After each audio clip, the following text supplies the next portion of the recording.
কোন হিন্দুর কারণে ধুতে থাকতে পারবে না। মাথায় সিঁদুর দিয়ে রাস্তায় হাঁটতে দেওয়া হবে না।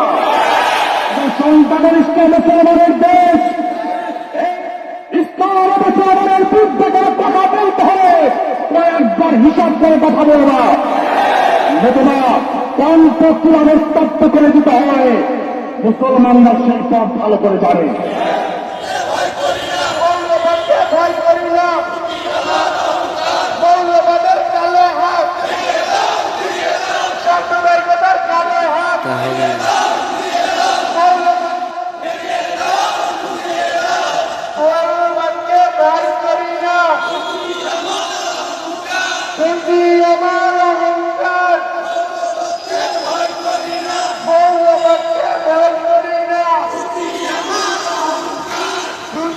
এরাই আসছে কি হিন্দুদের নিধন করতে?